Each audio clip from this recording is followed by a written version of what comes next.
नमस्कार। स्वागत है आपका आवाज़ सुनी अनसुनी के न्यूज़ पॉडकास्ट में। बड़ी खबरों की ओर रुख करने से पहले नज़र डालते हैं कोरोना संक्रमण के अब तक के अपडेट पर।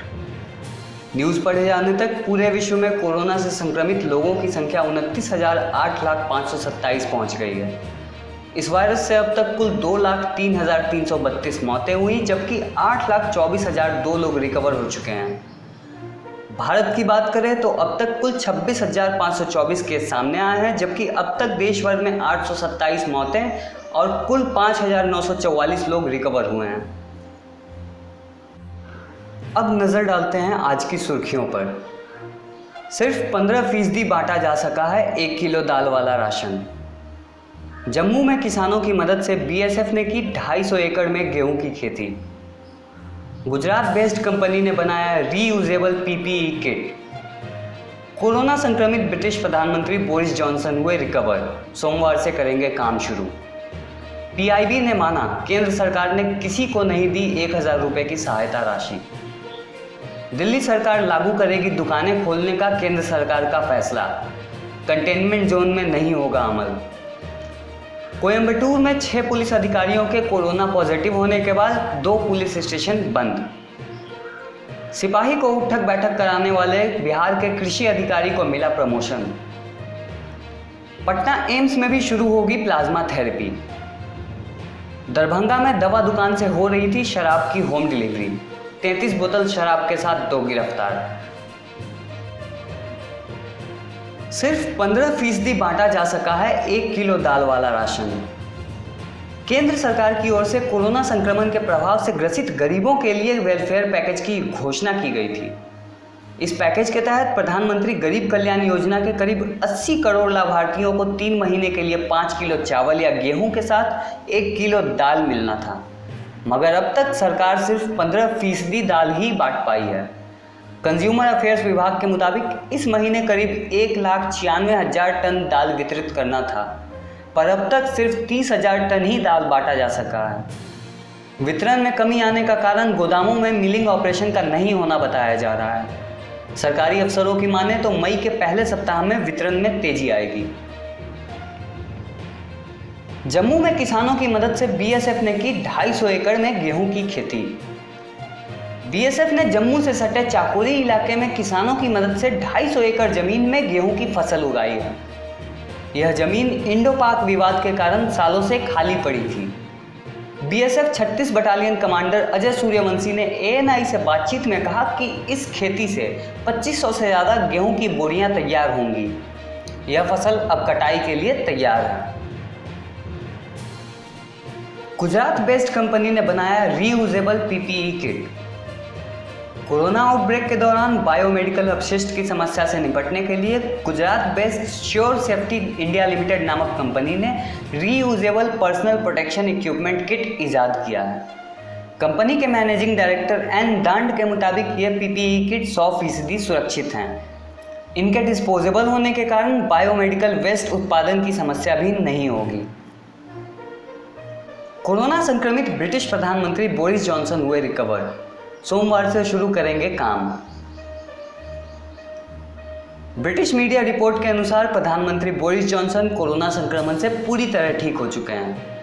सोमवार से वह अपना कार्यभार संभालेंगे। कोरोना संक्रमित जॉनसन को 3 रातें आईसीयू में गुजारनी पड़ी थी, मगर अब वह पूरी तरह रिकवर हो चुके हैं। बताते चलें कि कोरोना संक्रमण से ब्रिटेन में अब तक कुल 20,319 मौतें हो चुकी हैं। पीआईबी ने माना केंद्र सरकार ने किसी को नहीं दी 1,000 रुपए की सहायता राशि।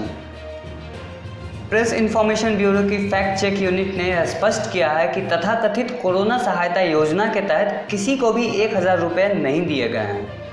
ट्विटर हैंडल पर जारी मैसेज में यह साफ तौर पर बताया गया है कि व्हाट्सएप पर वायरल मैसेज जिसमें यह दावा किया गया कि केंद्र सरकार 1,000 रुपए की सहायता राशि प्रदान कर रही है, पूरी तरह फेक है। पीआईबी ने बताया कि ऐसे मैसेज पर क्लिक करने से बचें। सोशल मीडिया पर वायरल इस मैसेज में एक रजिस्ट्रेशन लिंक भी है। सरकारी एजेंसी ने इस दावे और लिंक दोनों को फ्रॉड करार दिया है। दिल्ली सरकार लागू करेगी दुकानें खोलने का केंद्र सरकार का फैसला, कंटेनमेंट जोन में नहीं होगा अमल। मुख्यमंत्री अरविंद केजरीवाल ने कहा कि केंद्र सरकार के कुछ चुनिंदा दुकानें खोलने के फैसले को दिल्ली में भी लागू किया जाएगा, पर कंटेनमेंट जोन में यह फैसला लागू नहीं होगा। इस फैसले से दिल्ली में मेडिकल शॉप, किराना दुकानें, फल सब्जियों और डेयरी उत्पाद की दुकानें खोली जाएंगी, मगर शॉपिंग मॉल और मार्केट अब भी बंद रहेंगे। कोयंबटूर में 6 पुलिस अधिकारियों के कोरोना पॉजिटिव होने के बाद 2 पुलिस स्टेशन बंद। तमिलनाडु के कोयंबटूर शहर में 6 पुलिस अधिकारियों के कोरोना पॉजिटिव पाए जाने के बाद 2 पुलिस स्टेशन को बंद कर दिया गया है। पोडानूर और कुनियामुथूर इलाके की पुलिस चौकियां फिलहाल अस्थायी तौर पर बंद रहेंगी। पुलिस कमिश्नर सुमित सरन ने बताया कि उन पुलिस चौकियों के शेष 105 पुलिस अधिकारियों की टेस्ट रिपोर्ट निगेटिव आई है। फिलहाल इन चौकियों के अफसरों को एक प्राइवेट मैरिज हॉल में शिफ्ट किया गया है। सिपाही को उठक बैठक कराने वाले बिहार के कृषि अधिकारी को मिला प्रमोशन। सोशल मीडिया पर वायरल एक वीडियो जिसमें बिहार के अररिया जिले के कृषि पदाधिकारी ने एक सिपाही को उठक बैठक कराई थी, उस अफसर को बिहार सरकार ने प्रमोट किया है। अररिया जिले के कृषि अधिकारी मनोज कुमार को पटना ट्रांसफर कर विभाग के डिप्टी डायरेक्टर का पदभार सौंपा गया है। राज्य कृषि मंत्री प्रेम कुमार ने बताया कि प्रमोशन के बावजूद मामले की जांच चलती रहेगी। बताते चले कि लॉकडाउन के दौरान 20 अप्रैल को सिपाही का अधिकारी जी के वाहन को चेकिंग के लिए रोकना महंगा पड़ गया, जिसका खामियाजा उन्हें उठक बैठक करके उठाना पड़ा। इस घटना का वीडियो सोशल मीडिया पर खूब वायरल हुआ। अररिया पुलिस चौकी में मनोज कुमार के खिलाफ प्राथमिकी भी दर्ज हुई। मामले में शामिल sub inspector Govind Singh suspend चल रहे हैं। पटना एम्स में भी शुरू होगी प्लाज्मा थेरेपी। केरल में प्लाज्मा थेरेपी के सफल प्रयोग से दिल्ली और मध्य प्रदेश के बाद बिहार सरकार ने भी राज्य में इसे शुरू करने का फैसला लिया है। ICMR से सैद्धांतिक मंजूरी मिलने के बाद पटना एम्स में इसकी तैयारी पूरी हो चुकी है। इस थेरेपी के जरिए ठीक हुए एक मरीज के प्लाज्मा डोनेशन से 5 मरीजों का इलाज किया जा सकता है। आवाज़ मीडिया वेंचर्स की अपील है कि इस संक्रमण से ठीक हो चुके लोग आगे आकर प्लाज्मा डोनेट करें। आपका यह कदम कई और जानें बचा सकता है। दरभंगा में दवा दुकान से हो रही थी शराब की होम डिलीवरी। 33 बोतल शराब के साथ 2 गिरफ्तार।